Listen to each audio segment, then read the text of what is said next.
Any anarako a Valy, mpanoratra malagasy. Hitondra tononkalo amin'ny teny malagasy ho anareo tonga eto amin'ny musée des photos androany. Mitondra ny lohateny hoe eny angamba. Eny angamba. Tsy ny andrombaka mihitsy sy ny manontolonao noho ny fafazan'ny fironako tamorona ny topa. Fa ny angidy ny fironany ny sotro rano vao teny amorona ny topa no fitiavana ny soka. Eny angamba ihany hoy aho. Tsy ny anonja vetivety teny an-danitra ao vao trabaka hariva maniteraka eritreritra mandrevy. Fa ny lolo ny andro hariva ny naneho trabakabaka no eritreritra nandrevy fonodonaka nandevy. Eny angamba foana koa. Fimpiry moa nisy tonon-kira manimpofona mihinan-tsina anaty nofo mba nirifany. Impiry nisy tsina anaty nofo ny famofo vao nahantra ny fisina tsorika teny firifany. Angamba impolona folo. Dia namikotra ny ratsany tanatina somamin-javozavo tsy voarefy nemikemboka ao. Nandroso tsikom-bolana nanompo tafy tambo nampiraraka ny ridrano mainty be nandotsy fa angamba ianao fitiavana e.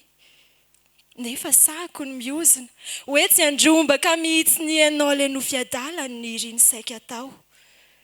Fa matsika alitoka no takila vitsivitsy ao anaty nofiadalany amin'ny manontolonao. Eny angamba ihany hoy aho. Valy Gasy.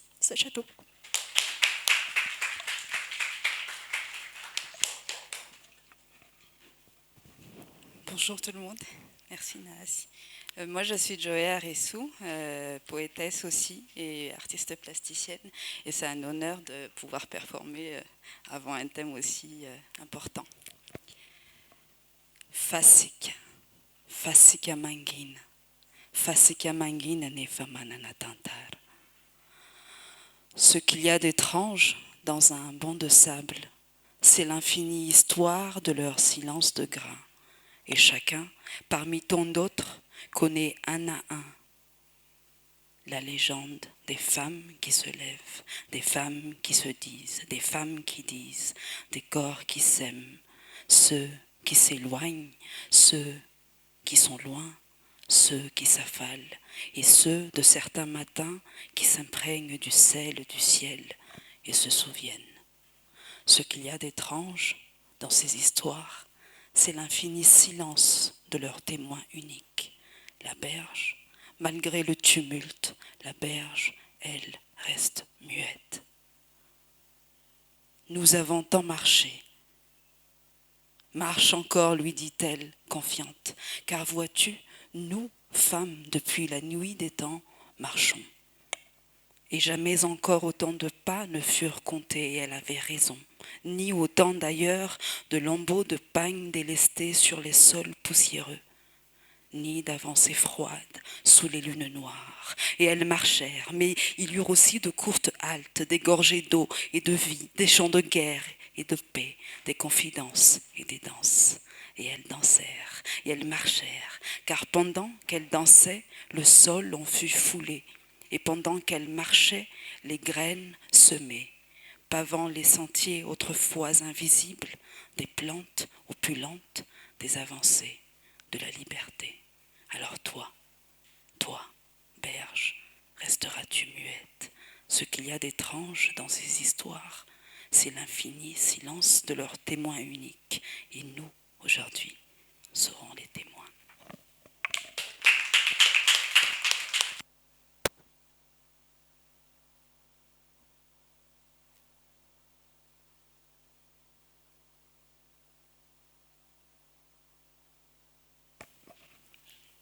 Ah, oui.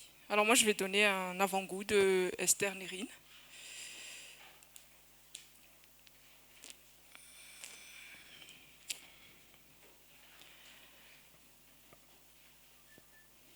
Je sens venir le temps de boire les jeux de tes doigts, main dorée depuis mon ventre, pétale d'espérance.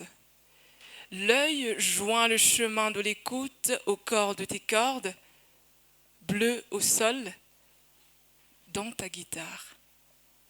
Mouvement qui s'extirpe enfin la parole de l'exil. Tes doigts dansent sur la vertèbre du chant de nos pays.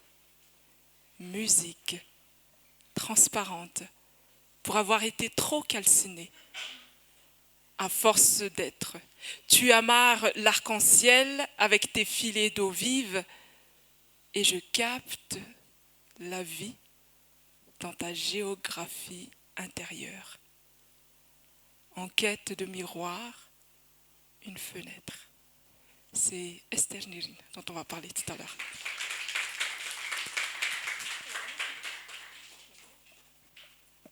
Bonjour à toutes et à tous et merci d'être là, de partager ce café histoire avec nous ce matin. Je remercie Thur pour l'introduction et au nom de l'association VAV qui a été bien présentée d'ailleurs, c'est vraiment l'objectif. Nous avons été vraiment honorés de pouvoir partager aujourd'hui voix féminine et poésie malgache, en l'occurrence Anzazed et Esther Nérine, mais pas que, parce que nous venons d'avoir des femmes contemporaines, Vali et Joey, qui représentent par exemple l'époque maintenant.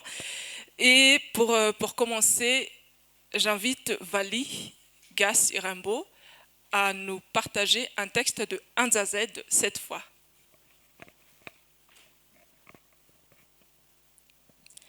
Anjavona ve tony andro maraina fa beriziketrika tao mitaraina. Niditra ny senty fare dia anjaka.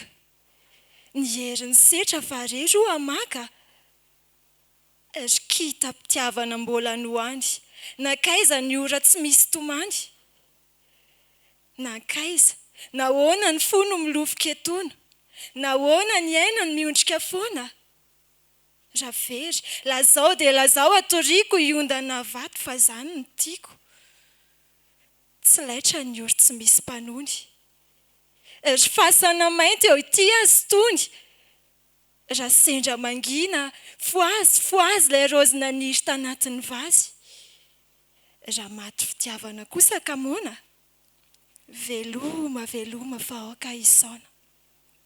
Isaona ny fony velarany foko ny tombo fanirika nefa nanjoko. Fa efa mbaty, nanantena ho tiany.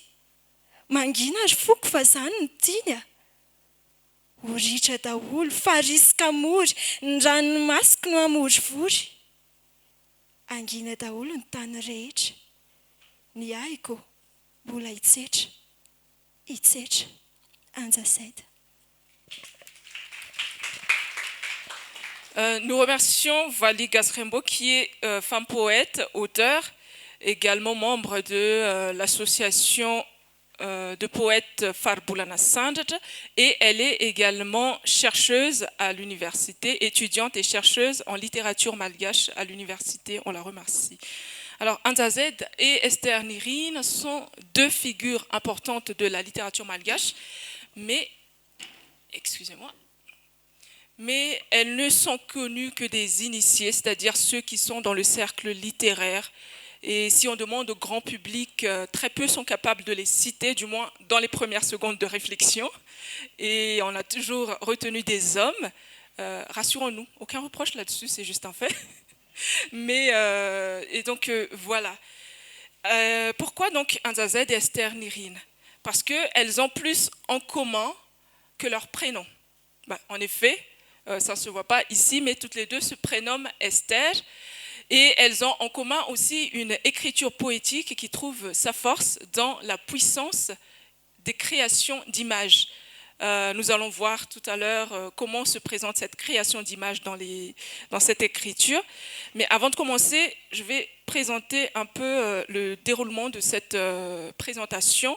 Alors, en première partie, nous allons voir les femmes poètes dans le paysage littéraire malgache. Ensuite, nous allons entrer dans la biographie des deux Esther. Et à la fin, en troisième partie, et non la moindre, nous allons voir la force des images dans l'écriture poétique de Anzazed et d'Esther Nirine. Alors, ouvrons maintenant avec cette première partie qui est les femmes poètes dans la littérature malgache. Et je vais commencer cette présentation avec une expérience que j'ai faite le 10 août 2025 à 12h45. Important. Alors, j'ai tapé sur Google, moteur de recherche encore très en vogue et très utilisé, il est quand même le leader en ce moment, le mot-clé poète malgache. Et voilà le résultat. Observation, nous avons 13 photos, 10 hommes et 3 femmes. Alors, parmi les 3 femmes, on a Esther Razanadjasu, Anzazed donc, on a Esther Nirine et on a Niyed. Et ensuite, j'ai affiné mes recherches en précisant femme, poète, malgache. Et donc, voici le résultat, 4 femmes. Donc, aux 3 femmes qui sont apparues dans le résultat précédent, Esther Nirine, Esther Razanadjasu et Niyed, il y a eu un 4e visage, Nahas. Oui, c'est moi. J'explique tout à l'heure.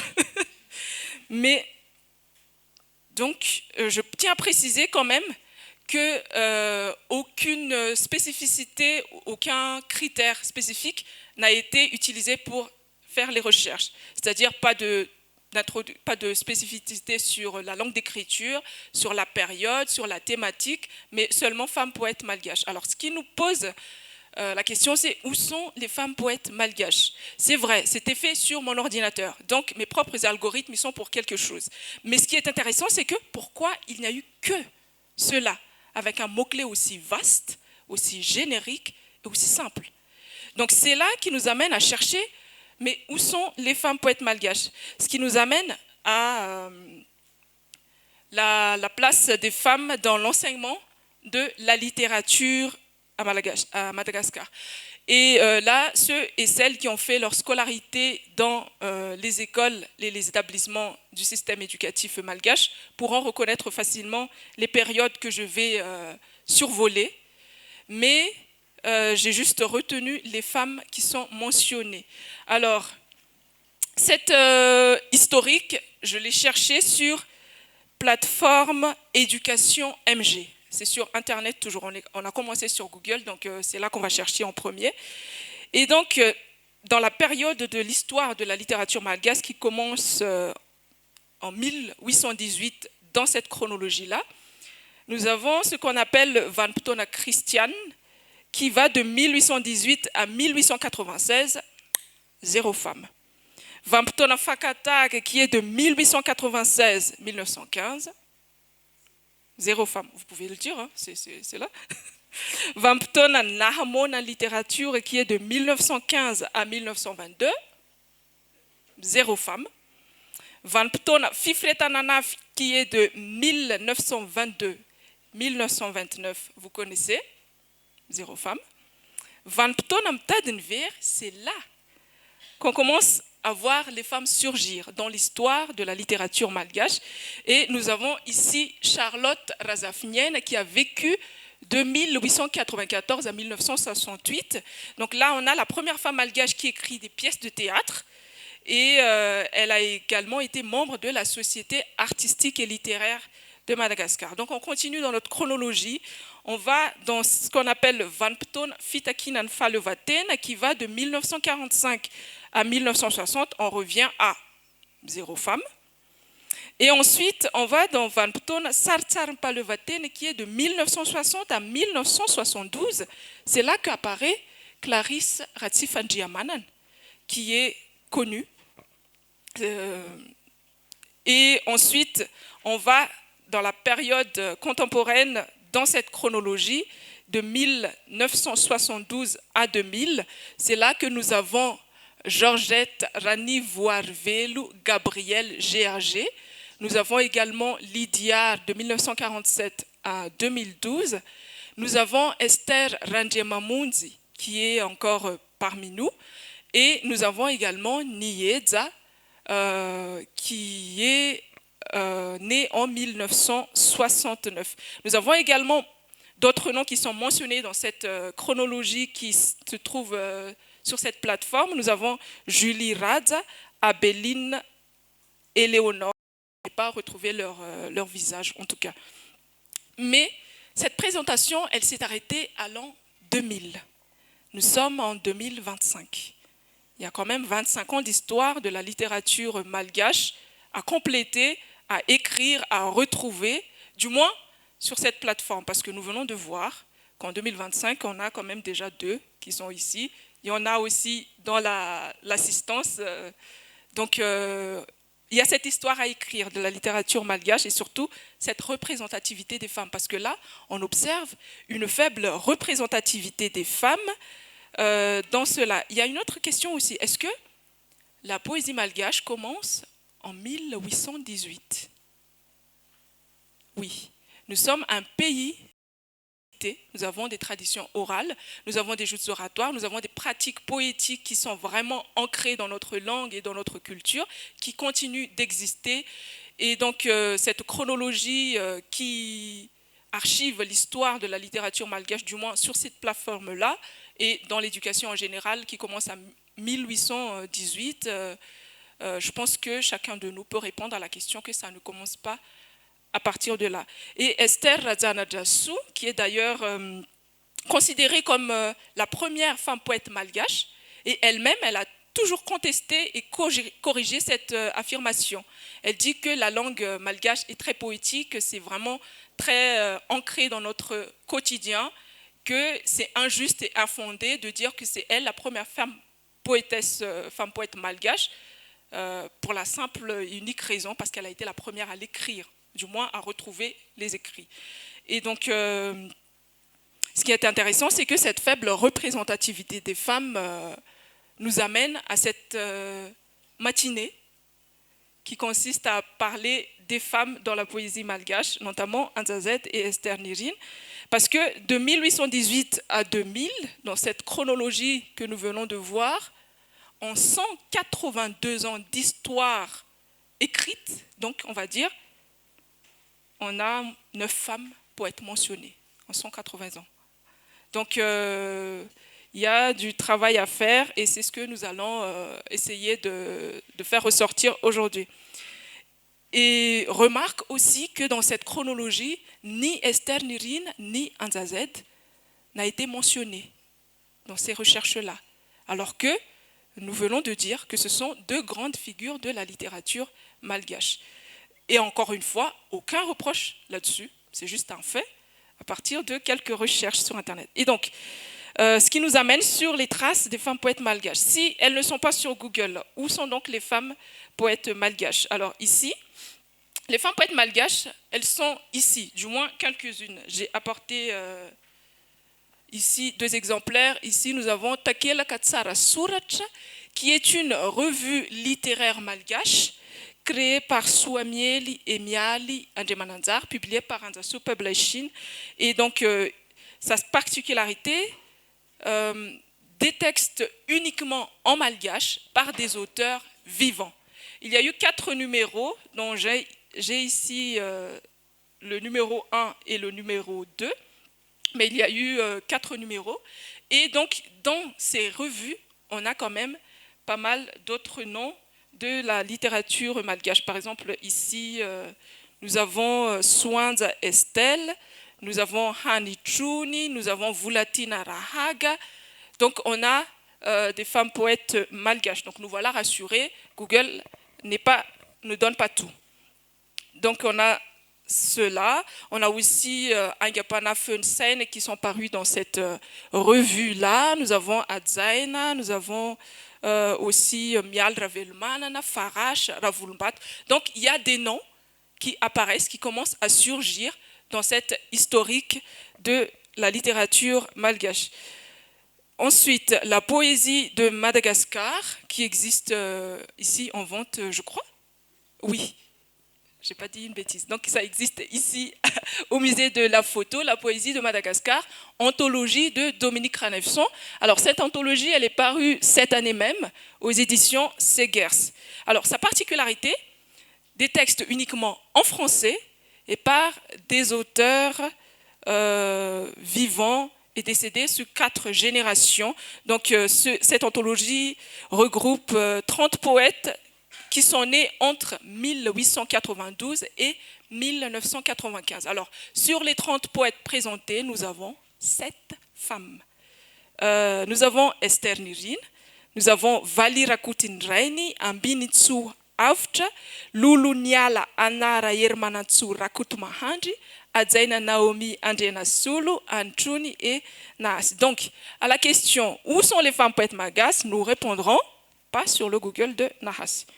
Maintenant, je vous invite, si vous avez un peu de temps, un peu de forfait, de taper le mot-clé « femme poète malgache » sur votre Google et dites-moi, s'il vous plaît, qu'il y a d'autres noms qui apparaissent.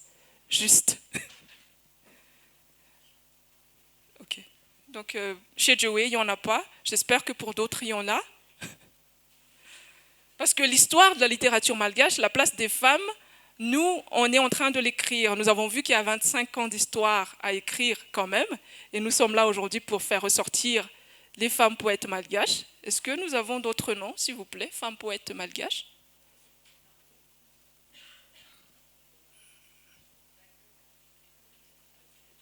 D'accord. Donc, à la question « Où sont les femmes poètes malgaches ?» on répondra pas sur le Google de Nahas ni les nôtres. Ce qui nous amène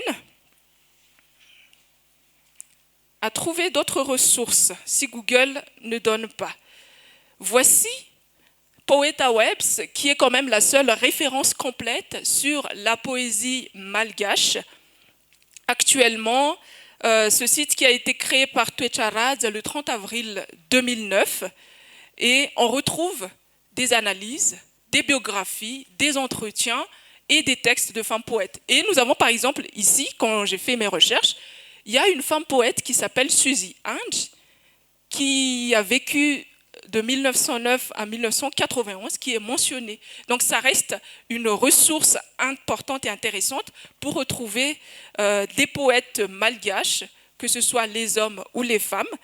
Et donc d'ailleurs, la biographie de Anza Z et d'Esther Nirin que je vais présenter ici, c'est à partir des informations que j'ai retrouvées sur ce site. Attention, c'est quand même en malgache. Donc parce que on commence par nous-mêmes à connaître à partir de nous, et c'est à partir de là qu'on va faire des travaux de traduction pour avoir ensuite d'autres ressources, parce qu'il faut que ce soit accessible aux malgaches d'abord pour qu'on connaisse notre histoire, et ensuite les traducteurs sont là pour ensuite continuer dans ce sens-là. Ce qui nous amène à la biographie des 2 Esther. Anza Z est la première femme ouva qui écrit de la poésie. Alors personnellement, j'ai découvert Anza Z en 2015 dans le roman de Dunalu qui s'appelle L'Oragé, qui est édité par Mercure de France et qui est sorti en 2015. Et moi, j'ai été impressionnée par le personnage surtout. J'ai eu un coup de cœur. J'ai vu la figure d'une femme poète, libre, debout dans ses idées et dans ses envies, et qui était une femme qui s'élève parmi tant d'hommes, à une époque surtout où tout devait se défendre jusqu'à notre dignité même. Donc elle était une femme qui s'élevait et qui élevait les autres aussi, parce que elle a vécu entourée de poètes et elle a joué un rôle majeur dans la presse malgache et dans la littérature malgache. Anza Z, elle s'appelle Esther Razanadrasu, et elle est née le 1er janvier 1892 d'un père poète, parolier, romancier, orateur, journaliste, et d'une mère de sang royal, descendante du roi Andjanapunmirn. Elle était mariée au docteur Joseph Rakutson et ils ont eu une fille unique, Esther Nilisi Ravawarsu. Il y a son poème Ulmbel qui est intégré dans le programme de l'éducation nationale, notamment le manuel scolaire Fari Mami T3. Et à 20 ans, elle prend le nom de plume de Anza Z en souvenir de sa mère, et elle s'est illustrée avec ses talents de poète, d'écrivaine, également de romancière. Elle était très connue de de la presse malgache et elle était très proche aussi du poète Jean-Joseph Rabearville, qui a traduit ses œuvres en français. Parce que Anzazed,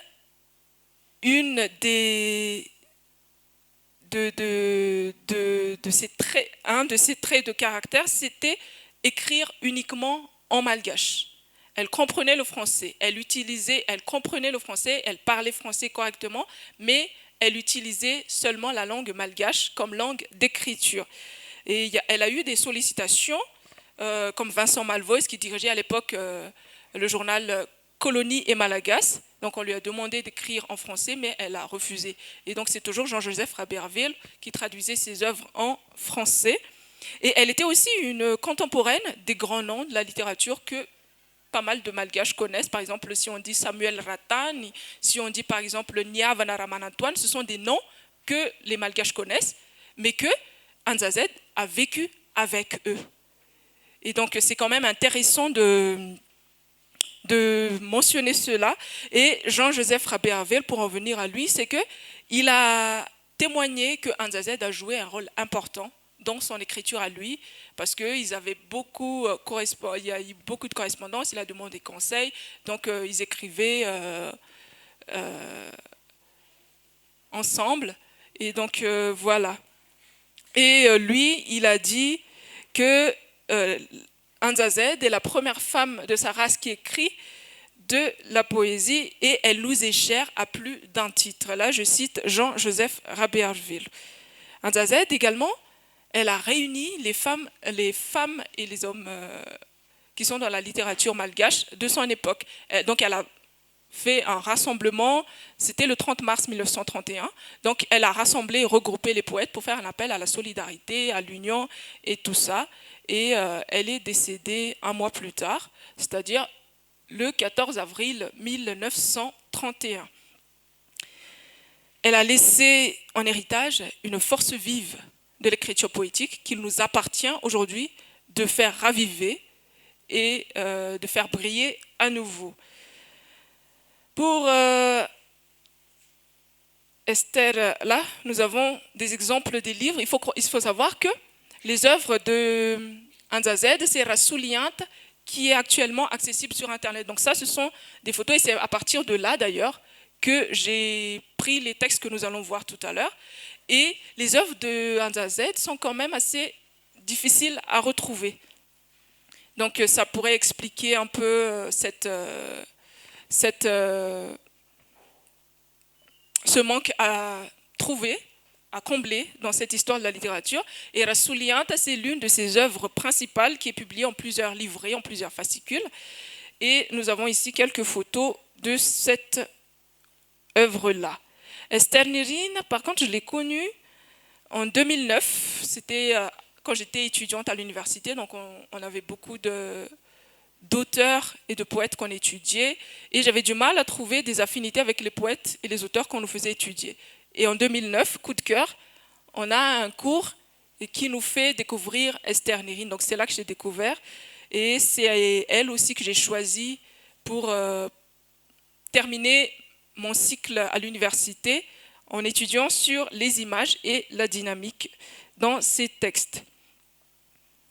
Et Esther Nirine, pour la petite anecdote, elle m'accompagne vraiment, vraiment partout, parce que quand j'ai envie de retrouver l'amour du pays, c'est ce livre-là qui m'accompagne, parce qu'elle chante vraiment la campagne malgache, et j'ai l'impression que sa présence dans mes bagages, même si je ne sais pas si je vais trouver le temps de lire, mais en quelque sorte, sa présence dans mes bagages me réconforte et me rassure. Et ceux qui l'ont connue disent qu'elle avait une voix douce, réconfortante également, et ça se ressent dans ses œuvres. Et Esther Nirine, Ranirine Hartafk. Esther Ranirine Hartafk, elle est née le 17 novembre 1932 et décédée le 19 juin 2004. Elle était mariée à Guy Rabemananzar, avec lequel elle a eu 3 enfants, 2 filles et un garçon, Rabemananzar Nicole, Rabemananzar Franck et Rabemananzar Josiane. À 18 ans, elle s'installe en France avec son mari, donc ils vont passer 40 ans de leur vie là-bas. Et elle a grandi dans 2 langues parce que son père est malgache et sa mère franco-malgache. Et il faut signaler quand même qu'elle a maîtrisé la langue malgache, même si elle a vécu 40 ans en France et même si elle est née d'une mère métisse franco-malgache. Et ses œuvres principales, nous avons Silencieuse respiration, Simple voyelle, Lente spirale, Multiple solitude, Rien que l'une, et Mivulanant Tsurata, le dire par écrit, qui est en bilingue. Et selon Jean-Luc Rarmanana, Esther Nirin est la plus grande poétesse que l'île ait jamais eue. Elle était de nature philanthrope parce que quand elle a vécu à Orléans, elle accueillait les étudiants qui étaient de passage ou qui étaient arrivés à Orléans. Elle était aussi très engagée dans la promotion de la lecture et de l'écriture. Donc, ils sont revenus à Madagascar en 90 et quand ils sont revenus, elle s'est beaucoup investie dans la rénovation d'écoles. Elle a transformé une école en bibliothèque. Elle a participé à la rénovation d'une école primaire publique. Et c'est quelqu'un qui aimait vraiment accueillir les gens, conseiller les gens pour ce qui est autour de la littérature. Elle avait beaucoup de contacts humains avec des gens dans et en dehors du cercle littéraire. Elle a voyagé dans plusieurs continents, à Vanuatu, aux États-Unis, à La Réunion. Et il y a beaucoup de colloques sur ses œuvres, des conférences, des entretiens. C'est pour dire qu'elle est vraiment connue dans le cercle littéraire. Mais quand on sort du cercle littéraire, c'est là qu'on revient à ce qu'on a dit en premier, que quand on parle au grand public de Esther Nirin, il y a quand même un travail à faire pour la reconnaissance de cette figure de la littérature malgache. Nous allons maintenant entrer dans la troisième partie mais avant, j'ai retrouvé ici quelques archives sur ces 2 voix marquantes. Donc ici, nous avons la maison de Esther Nirin, qui était à Mboumfang parce qu'elle adorait vraiment son village natal. Et d'ailleurs, dans ce recueil, et la plupart de ses œuvres, elle chante vraiment Madagascar. Là, ici, j'ai retrouvé des journaux qui datent de l'époque de Anza Z. Donc, nous avons la Tribune de Madagascar Indépendance de 20 juin 1931 et qui dit effectivement que tous les 2 sont poètes français, écrivent en français. Et c'est là l'erreur, bien que la regrettée Esther fût en effet à même de comprendre et d'aimer notre langue au point de dévorer le mot nos classiques et quelques-unes de nos modernes, il ne lui est jamais venu à l'idée, à notre connaissance, de s'en servir par écrit comme moyen d'expression. Donc, elle a toujours employé sa langue natale dans toute son œuvre, est une splendide illustration. Et là, à droite, j'ai retrouvé aussi la nécrologie de Esther Azanadrazou qui date de 20 avril 1931. Et donc là, nous apprenons la mort de Madame Esther Azanadrazou, 10 honneurs. Alors, elle était 7 honneurs, on a dit tout à l'heure qu'elle était de sang royal, et c'est à son décès qu'elle a été gradée, on va dire, élevée, merci Thioul, élevée à 10 honneurs, rédactrice en chef du journal Tsara Hafat, écrivain de talent. Elle avait publié divers romans malgaches, dont plusieurs rencontrèrent un très gros succès. Donc, avec Madame Razanadrazou, disparaît une des figures les plus sympathiques de la presse malgache. Pour dire que Anza Z et Esther Nirin sont vraiment reconnus et connus par leur père, P-A-I-R-S, on précise, et ce sont des grandes figures de la littérature. Et ce qui nous amène à la force des images dans l'écriture de Anza Z et d'Esther Nirin. Mais avant de commencer, je nous invite à noter en gras, souligné, majuscule, s'il vous plaît, cette citation de Georges Jean. La poésie est une déesse à 1000 visages, et s'il est possible d'approcher un de ces visages, il est ridicule de prétendre les saisir tous d'une seule prise. La poésie est une déesse à 1000 visages, et s'il est possible d'approcher d'un de ces visages, il est ridicule de prétendre les saisir tous d'une seule prise. Où est-ce que je veux en venir et pourquoi j'insiste là-dessus? Parce que nous allons voir maintenant les textes d'Anza Z et d'Esther Nérine, et je tiens à préciser que c'est une des 1000 façons d'approcher un des 1000 visages d'un texte littéraire et d'un texte poétique. Et d'ailleurs, les choix que j'ai faits pour les textes d'aujourd'hui, ce ne sont pas des poèmes à proprement parler, mais vraiment des textes, parce que ce qu'on va voir, c'est vraiment la puissance de l'écriture poétique dans la littérature et dans des extraits. Alors, petite parenthèse, déjà aussi, poésie vient de poésis, d'origine grecque, qui signifie créer, tiré du verbe poen. Poésie c'est création et le verbe poen c'est créer. Donc nous allons voir aujourd'hui la création des images dans les extraits de Anza Z et d'Esther Nérine. Et avant d'entrer, juste quelques notions importantes pour mieux avancer et pour dire que pour mieux nous retrouver dans les similitudes qu'on va essayer de retrouver dans les textes. L'écriture poétique, nous avons l'imaginaire comme source d'écriture. Alors, écriture poétique, c'est la rencontre, un lieu de rencontre des mots et des images. Et nous allons voir ça tout à l'heure.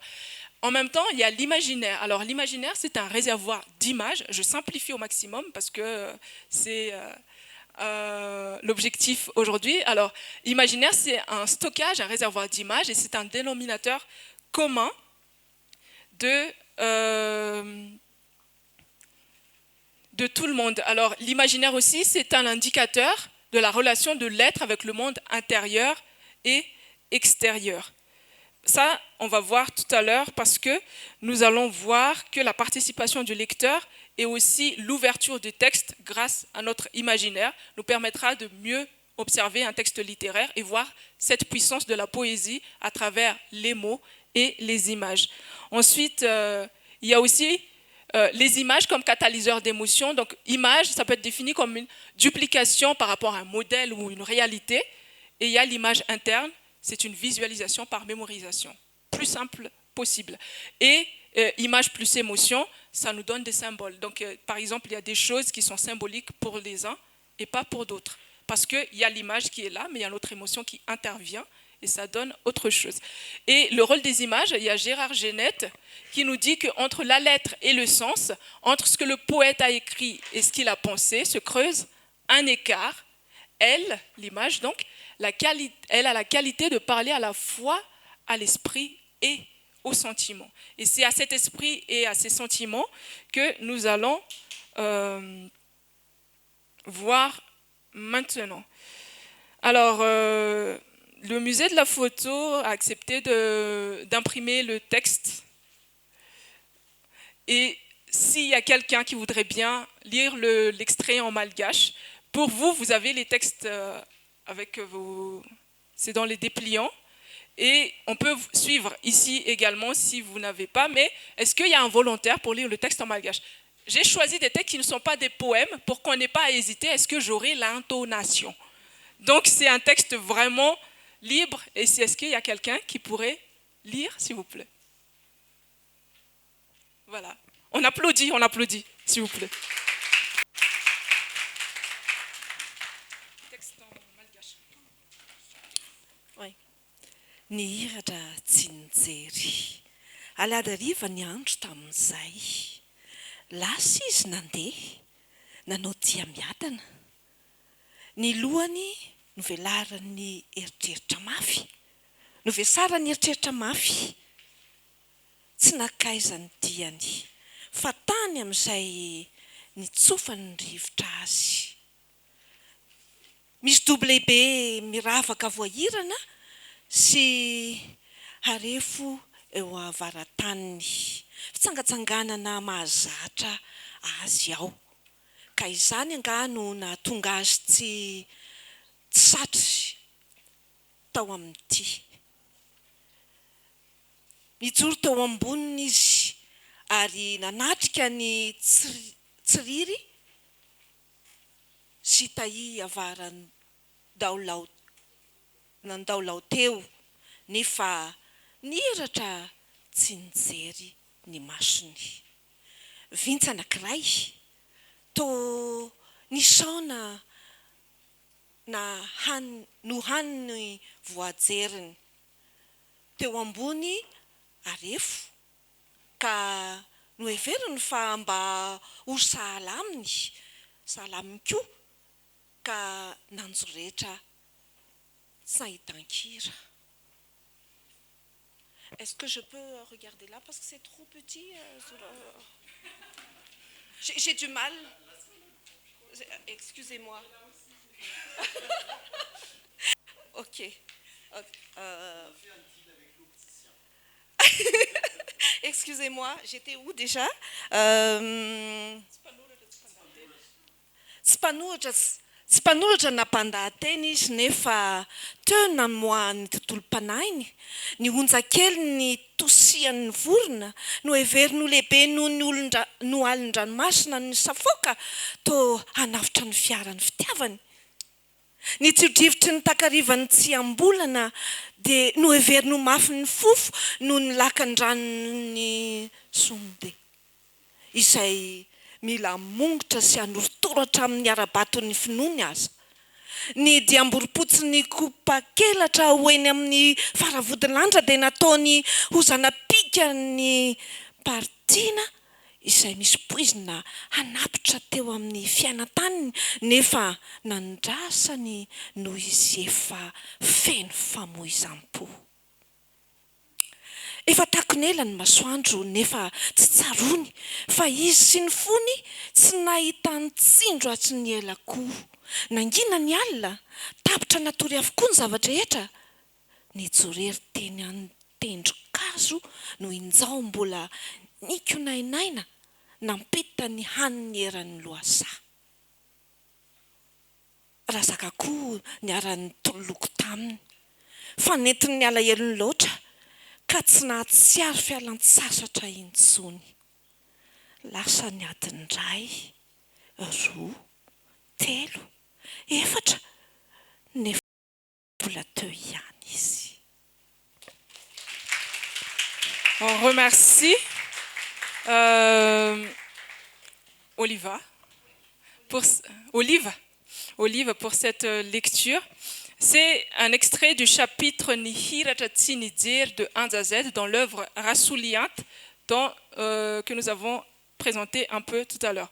Alors, nous allons procéder en 3 étapes. Lecture, observation et interprétation. Ça va être simple, ne vous inquiétez pas.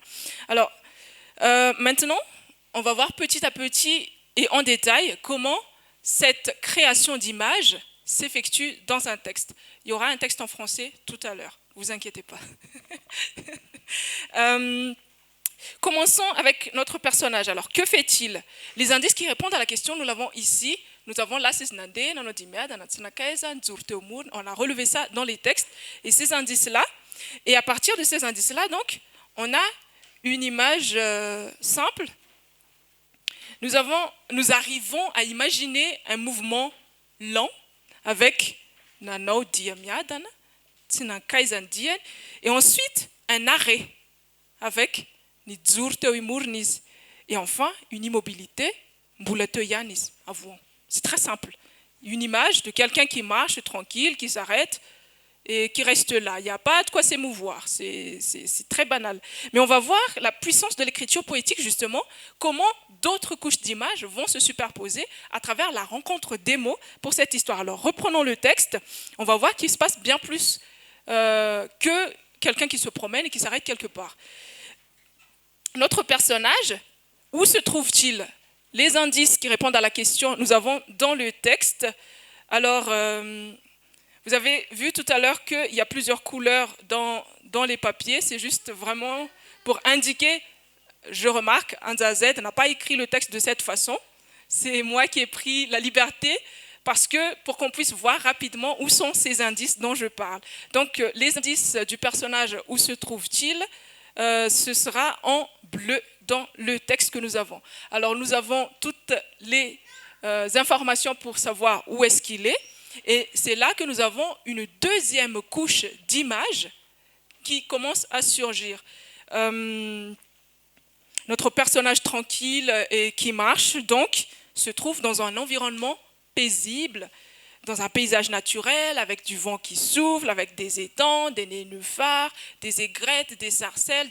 Donc, c'est vraiment un cadre très, très, très poétique et très paisible. Donc, grâce à ces nouvelles images que nous pouvons reconnaître et identifier grâce à notre imaginaire, nos images internes, si on se souvient de la petite théorie.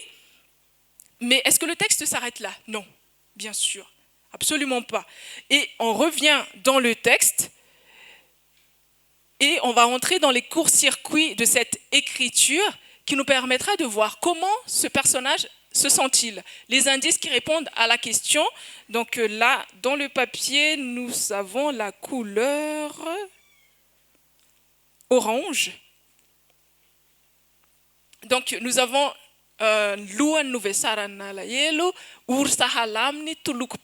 donc là, on réalise que le personnage, il est dans le tourment. Et là, on est parti d'une image très simple de quelqu'un qui marche tranquille, qui s'arrête quelque part.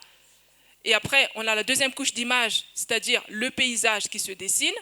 Et en troisièmement, nous avons une troisième couche d'image qui indique que cette personne, elle est dans le tourment.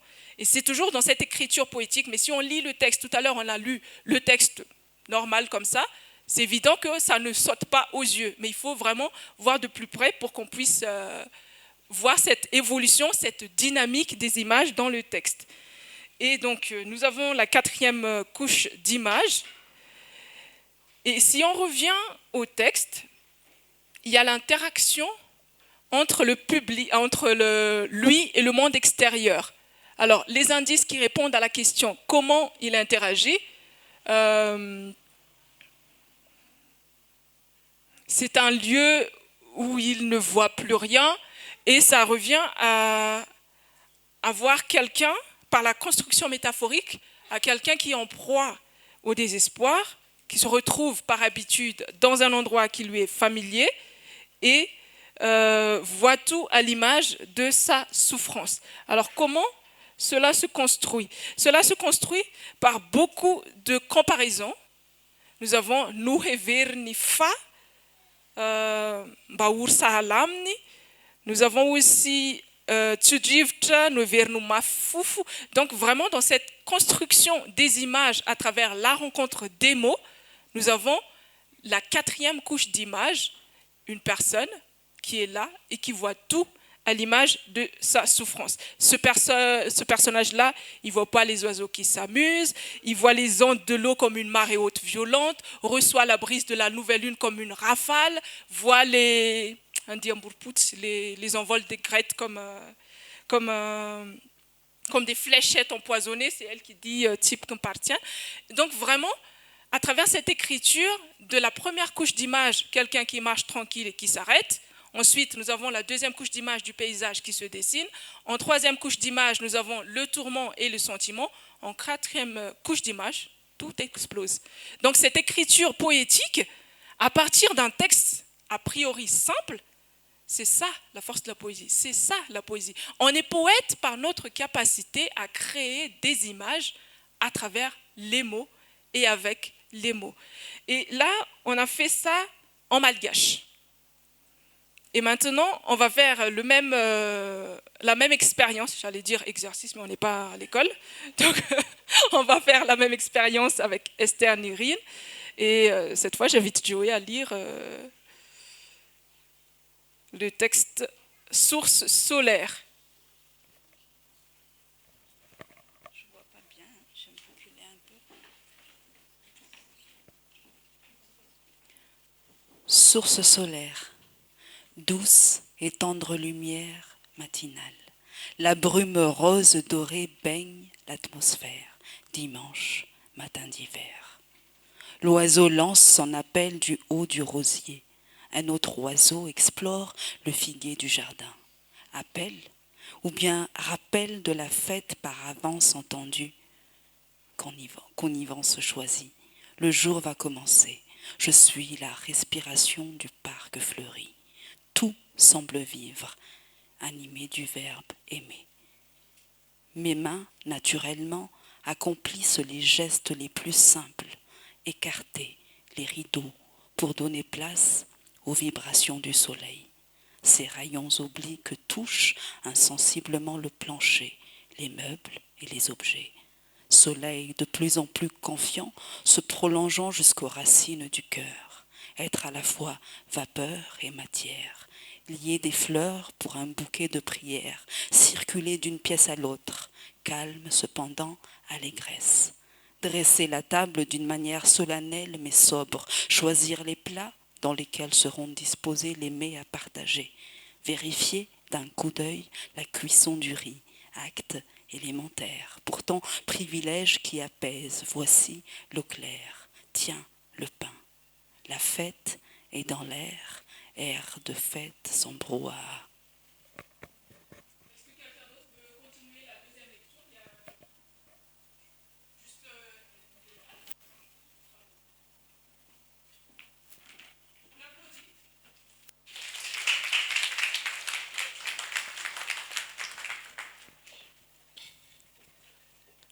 L'heure n'est plus loin de l'instant.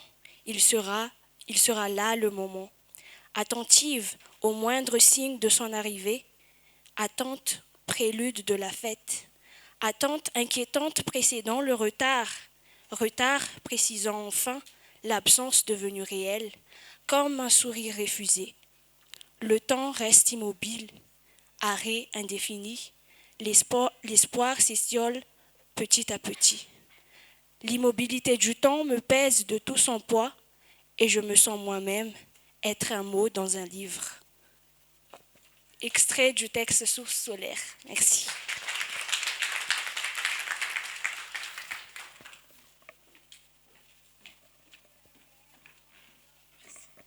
Merci beaucoup pour cette lecture. Donc, on connaît lecture, observation et interprétation. Notre personnage, on va voir le même exercice. Que fait-elle? Donc, les indices qui répondent à la question. Alors, c'est un dimanche matin comme un autre. J'ai choisi ces deux extraits parce que Anzazet, dans son texte, elle parle d'un dimanche soir. Et là, Esther Nérine, elle parle de dimanche matin. Elles ne se connaissent pas, mais c'est juste que j'ai rapproché les écritures, autant choisir des textes qui parlent d'un même jour. Et donc, les indices qui répondent à la question « Que fait-elle » Elle suit la respiration du parc, ses mains accomplissent les gestes les plus simples, elle écarte les rideaux, lier des fleurs, circuler d'une pièce à l'autre, dresser la table, choisir le plat, nanana. Donc là, nous avons une image très simple. Quelqu'un qui est chez elle, elle fait quelque chose de banal, de routinier, et elle attend. Et avouons, il n'y a rien de spécial là-dessus. Il n'y a pas de quoi s'émouvoir de voir quelqu'un qui est chez elle, qui dresse la table, qui cuit le riz. C'est aussi simple que ça. Mais comme dans l'expérience de tout à l'heure, l'observation, on va voir la puissance de l'écriture à travers comment les images se dessinent dans ces textes très poétiques. Alors, on revient à notre texte.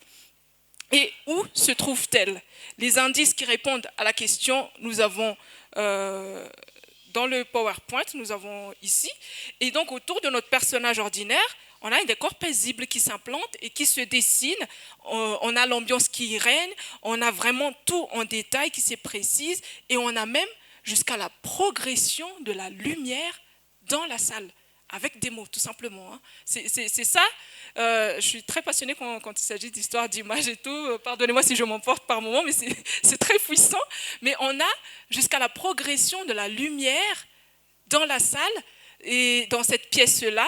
Et c'est ça, la force de la poésie. Donc, on a une lumière douce, on a de la brume rose dorée, un soleil qui est de plus en plus radieux parce qu'elle est de plus en plus contente. On va venir plus tard. Et donc, grâce à ces nouvelles images, on a plus d'éléments et d'émotions. Et on va maintenant entrer dans son monde intérieur. Rappelons que l'imaginaire et les images, c'est aussi l'indicateur avec le monde intérieur et le monde extérieur. Alors, le personnage, cette femme, donc, comment se sent-elle? Et nous avons les indices qui répondent à la question. Tout semble vivre, animé du verbe aimer, le soleil de plus en plus confiant qui se prend jusqu'aux racines du cœur. Donc là, on a un personnage qui est dans l'ouverture au bonheur, qui est dans la joie, une joie discrète quand même, et c'est dans cette émotion d'ouverture, il y a le rayon de soleil qui se prolonge jusque dans son cœur. Et tout, au final, toute chose qui a été mentionnée auparavant a son importance. Tout est important, tout est important. Et cette fois, vous l'avez anticipé, est-ce que ça s'arrête là? Non, il y a d'autres images qui vont venir. Et des mots aux images, on va arriver à l'explosion tout à l'heure, comme avec Esther, comme avec Hansa Z tout à l'heure, où l'image devient explosif. C'est un terme de Gaston Bachelard dans son livre « L'eau et les songes ». Et donc, dans le monde intérieur, que va-t-il se passer? Donc, il y a l'heure n'est plus loin de l'instant, attentive, attente inquiétante, retard précisant l'absence, le temps reste immobile, arrêt indéfini, l'espace s'étiole, l'immobilitant. Je me sens moi-même comme un mot dans un livre. Donc, à cette 4e couche d'image, nous avons donc l'image pas finale, parce qu'on peut continuer jusqu'à l'infini tant qu'il y aura toujours des images qui vont se dessiner au fur et à mesure. On va regarder les textes un peu plus profondément maintenant. Au départ, on a eu des détails, on a eu les meubles, les chaises, les rideaux, et là, littéralement, tout disparaît. Parce que dans le texte, il n'y a même plus mention des rideaux, de tout, parce que tout ça n'a plus aucune importance. Parce que tout ça disparaît, parce que tout ça, la personne qu'elle a attendue, pour laquelle elle a effectué tous ces gestes-là, n'est pas arrivée. Donc, littéralement, tout disparaît, que ce soit en elle, mais aussi dans le texte. Parce que si on revient, je reviens un peu au texte, la deuxième partie du texte, c'est ça où l'image, elle devient explosive. On n'a plus les rideaux, on n'a plus les meubles, parce qu'il n'y a plus que ça, il n'y a plus rien qui est d'importance. Et c'est ça, c'est cette image où tout devient vide tout d'un coup, par la force de la poésie, toujours, par la force de l'écriture. Et je répète toujours, on est poète par notre capacité à créer des images, peu importe la forme que cela prend. Parce que quand on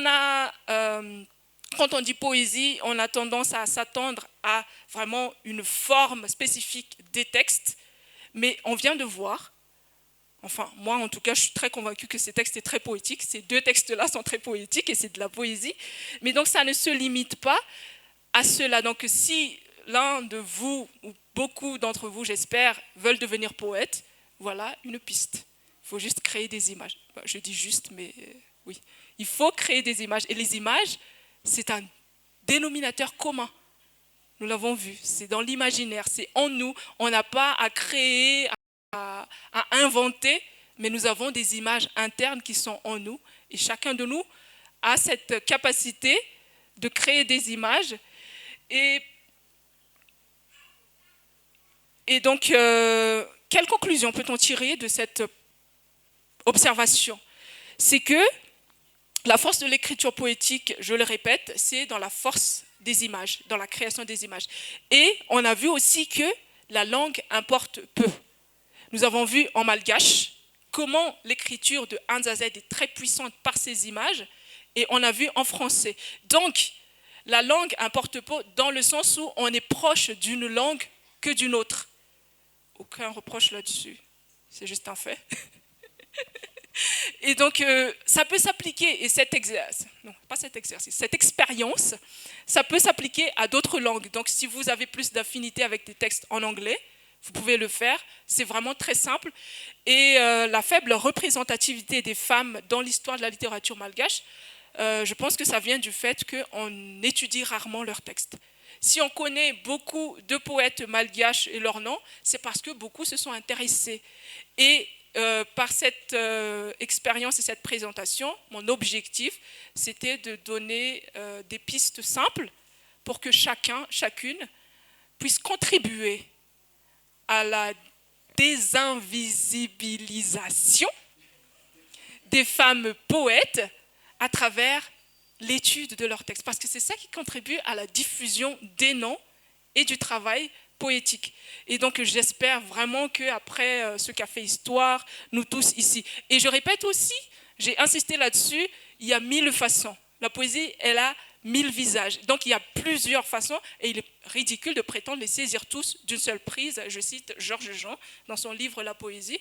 Et donc là, j'espère que chacun de nous ici qui sont curieux, intéressés un peu beaucoup à la folie, comme moi, par la poésie, par la création des images, qu'ensemble, on puisse vraiment retracer l'histoire de ces femmes poètes malgaches pour qu'on n'ait plus à avoir cette expérience dérangeante sur Google.